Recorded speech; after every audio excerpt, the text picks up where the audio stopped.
8.5 কোটি টাকার অবৈধ সম্পদ অর্জন ও 134 কোটি টাকার অস্বাভাবিক লেনদেনের অভিযোগে সাবেক সমাজকল্যাণ মন্ত্রী নুরুজ্জামান আহমেদের নামে মামলা করেছে দুর্নীতি দমন কমিশন।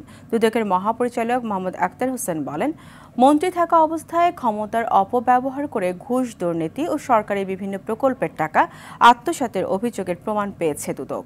নুরুজ্জামানের স্ত্রী হোসনে আরা বেগম ও ছেলে রাকিবুজ্জামান আহমেদেরও অবৈধ সম্পদ ও বিভিন্ন ব্যাংকে 77 কোটি টাকা লেনদেনের অভিযোগে তাদের বিরুদ্ধে আলাদা দুটি মামলা হয়েছে।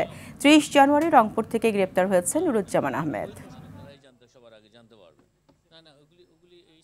জনাব নুরুজ্জামান আহমেদ, সাবেক মন্ত্রী, সমাজ কল্যাণ মন্ত্রণালয় এবং সাবেক সংসদ সদস্য, লালমনিরহাট 3, নিজ নামেও 31টি ব্যাংক হিসাবে 62 কোটি টাকারও বেশি অস্বাভাবিক লেনদেন মাধ্যমে প্রাপ্ত অর্থ বা সম্পত্তির অবৈধ উৎস গোপন বা আড়াল করার উদ্দেশ্যে স্থানান্তর, রূপান্তর এবং হস্তান্তরের অপরাধে একটি মামলা রুজু হয়েছে।